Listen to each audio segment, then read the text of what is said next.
Sejam bem-vindos ao Movimento 140. Nesta semana eu vou responder alguns dos comentários que vocês deixaram nos últimos vídeos.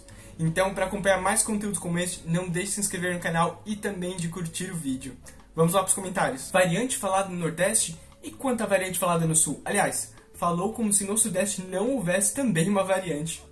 Você tem toda a razão. Eu dei o exemplo de um grupo de variedades, já que o Nordeste brasileiro é composto por diversas formas de expressão que compõem todo o mosaico linguístico da região brasileira. E no Sudeste, apesar da grande representatividade que tem em São Paulo e Rio de Janeiro, também é cheia de variedades e está longe de ser uma coisa homogênea ou de ser isenta de variação. Tal como acontece quando nós dizemos português europeu, porque na verdade isso representa só o eixo centro-sul, ou seja, Coimbra-Lisboa, e não representa toda a complexidade dialetal que tem no território português. O que diferencia é o sotaque, a escrita é a mesma.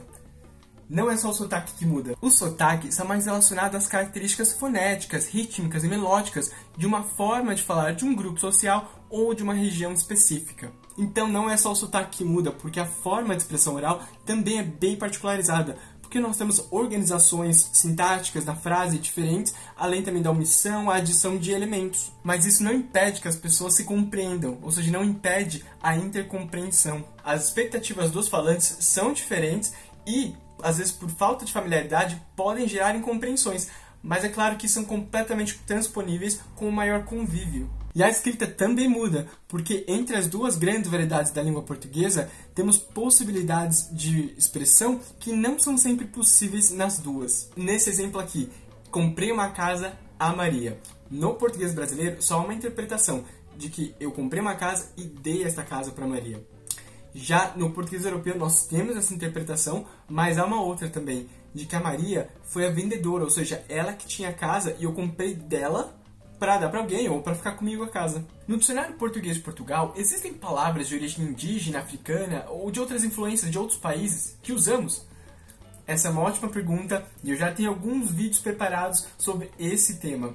Mas, só para dar uma prévia, além de palavras de origem africana, como a já citada pué, nós também temos palavras que se originam no tronco linguístico do tupi, como, por exemplo, a palavra pipoca. Ainda mais além, nós temos as populações nativas da Península Ibérica, onde fica Portugal e Espanha, como os celtas, os ibéricos, que também deixaram as suas marcas linguísticas. Não podemos nos esquecer dos germânicos, como os visigodos e os suevos, e além, é claro, dos árabes, que passaram quase um século na península e deixaram o seu legado. Este comentário é referente à imagem usada no vídeo sobre conservadorismo da língua portuguesa.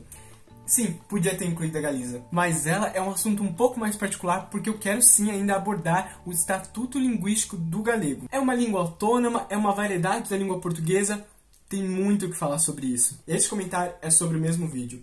Então, o que nós chamamos de galego-português, na verdade, é uma expressão linguística ali do século XII, XIII, XIV, no período que chamamos de português arcaico, normalmente, que não pode nem ser chamada de português e nem de galego, porque, de acordo com os documentos escritos que nós temos, não há diferenças claras para dizer se é um ou outro. Aliás, essas fronteiras temporais das línguas são bem artificiais, porque, lembra, as línguas mudam o tempo todo e não tem um momento decisivo em que, de uma hora para outra, a língua vira português ou vira galego. Na verdade, essas são algumas estimativas que nós temos, que nós usamos, baseados nos documentos, mas não são definitivas. E não existia um território nacional ainda de Portugal ou da Galiza, mas existia sim uma expressão linguística comum no território.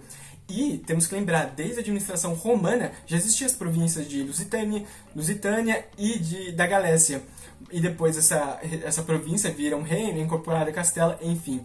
Já esse distanciamento do galego-português e a diferenciação em português acontece mais para o século XVI, quando Portugal já tinha um território nacional bem estabelecido. Agora, eu também recebi muitos comentários referentes à expressão usada português europeu, já que ela faz referência ao continente, enquanto que o português brasileiro faz referência ao país. Sinceramente, eu nunca encontrei uma referência explícita ao porquê da preferência do uso dessa expressão. Porém, segundo a minha intuição, o português brasileiro assim é chamado porque ele é usado especificamente no território do Brasil. E os países africanos lusófonos eram parte do território político de Portugal até a década de 1970, e até então eles seguiam as mesmas normas do continente europeu. Portanto, dizer português de Portugal parece não abranger, de fato, todo o território que se usa essa norma como referência. E como nosso colega disse, o último acordo ortográfico pretende estabelecer uma norma ortográfica comum entre todos os países lusófonos, para facilitar justamente a escrita da língua portuguesa em todos esses países. Porém, esse acordo ortográfico se refere só à ortografia, à forma da escrita das palavras, da pontuação, e as variedades da língua portuguesa de que nós estamos falando são estruturas muito mais profundas do que essa. Então pode dizer português de Portugal, português americano ou até português açoriano, se quiser chamar atenção exatamente às particularidades desse dialeto. Só lembrando que existem algumas convenções na literatura acadêmica e eu sigo o que é mais usado para fazer referência a essas variedades. Agora, essa aqui eu recebi aos montes. Por que é que os brasileiros falam tanto da língua, do português brasileiro, português europeu? Para os portugueses pode parecer uma questão exaustiva e até meio sem sentido, já que o Brasil já é independente há 200 anos. O que mais tem para falar sobre esse assunto? Bom, não é tão simples assim. Vamos fazer um pequeno exercício de alteridade e empatia. Portugal já é um reino independente desde o século XII, ou seja, é muito tempo para se pensar sobre a identidade nacional do país. Além disso, por quase 800 anos, Portugal nunca mais foi colonizado por um outro país ou por um outro grande reino. Então é muito difícil de explicar quais são os impactos da colonização moderna nos países africanos, asiáticos e nos americanos. O Brasil teve a sua população autóctone, ou seja, nativa, praticamente aniquilada, e isso distancia muito a relação com essa origem indígena. Ao mesmo tempo, foi o país que mais recebeu africanos escravizados de diferentes etnias, que foram retirados das suas culturas e forçados a conviver num ambiente completamente diverso das suas raízes. E mais recentemente, o Brasil recebeu ondas de imigração europeia, principalmente italiana e também asiáticas, dos japoneses especificamente.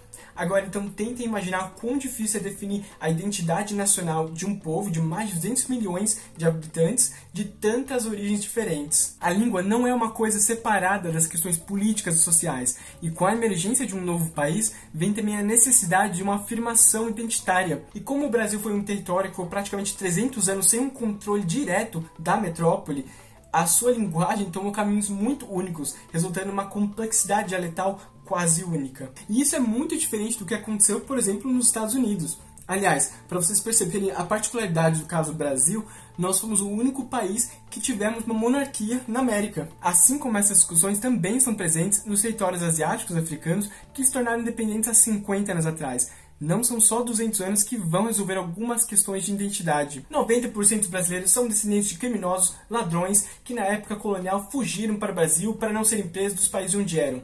É por isso que ainda hoje não existe o Brasil, o país mais perigoso do mundo.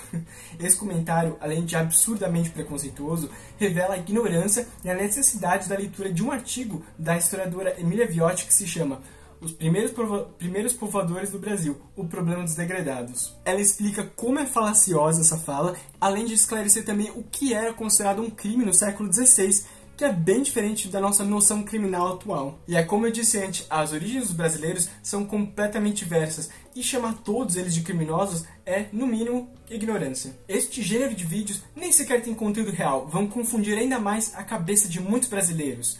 O dono do canal está fazendo um péssimo trabalho, tente estudar, ler, informar-se. Bom, se confundir a cabeça dos brasileiros é trazer artigos científicos para o debate linguístico, então eu realmente não sei o que é estudo. E não precisa acreditar em mim não, eu sempre deixo as referências bibliográficas na descrição dos vídeos, ou seja, é só clicar e ler os artigos e depois pesquisar um pouquinho mais. A língua é um assunto divino e de poetas, não de políticos e linguistas. Bom, o problema disso aqui é que a língua é um produto cultural humano e ela é fundamental na organização social, e disso vem também a política, vem o ensino. Se ela é um produto cultural humano, ela é indissociável de tudo que também é humano. Aliás, é a partir da linguagem que nós organizamos até os nossos pensamentos. A língua não tem uma só função, aliás, são várias as funções da língua, mas vamos dizer que a primordial, a função primeira da língua é a comunicação, e não só fazer poesia ou comunicar-se com o divino. Além disso, os linguistas são cientistas que justamente têm a língua como objeto de estudo. Ou seja, ela é literalmente assunto nosso. E de novo, a política também é um produto cultural humano, ela é parte da organização social. Então, a língua vai estar relacionada sim à política e a tudo que também é humano. Eu também recebi muitos comentários sobre os tais 89% de semelhança lexical entre português e espanhol.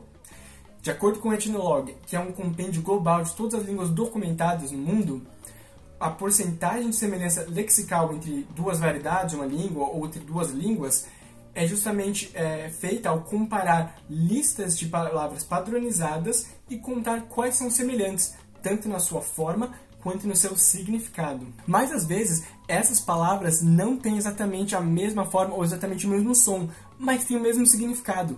Por exemplo, o F de farinha em português foi aspirado para harina para depois perder completamente o seu valor fônico. Isso tornou a palavra que nós temos hoje em castelhano, que é harina. Para vocês terem uma ideia do quão grande é essa semelhança, segundo o Etnologue, acima de 85% de semelhança lexical já pode se tratar de dois dialetos da mesma língua. E o português e o espanhol tem 89%. Bom, mas para quem quiser entender um pouco mais sobre esse assunto, eu vou deixar algumas referências aqui na descrição do vídeo. Agora, voltando para esse comentário aqui. Eu nunca disse que a mesóclise é usada diariamente pelos portugueses. Aliás, eu moro em Portugal e vim para cá justamente para tirar minha licenciatura. E eu sei que ela só é usada em alguns contextos bem mais formais. Por exemplo, dentro do ambiente acadêmico, eu já vi muitos professores usarem a mesóclise nas suas aulas. Mas essa é a diferença. No Brasil, ela não existe fora do contexto de escrita. E mesmo dentro do contexto de escrita, ela é bem localizada. Por exemplo, em alguns textos jurídicos ou em algumas obras de literatura. Mesmo em textos acadêmicos ou mais técnicos, ainda é bem raro encontrar esse tipo de estrutura no contexto brasileiro. Então, esse foi o primeiro vídeo respondendo aos comentários, para que nós possamos continuar com essa comunicação direta, esse contato mais direto. Continue deixando as suas sugestões, os seus comentários aqui embaixo. Muito obrigado por assistir esse vídeo até o final, e para acompanhar mais conteúdos como este, se inscreva no canal e curta o vídeo. Muito obrigado e até a próxima!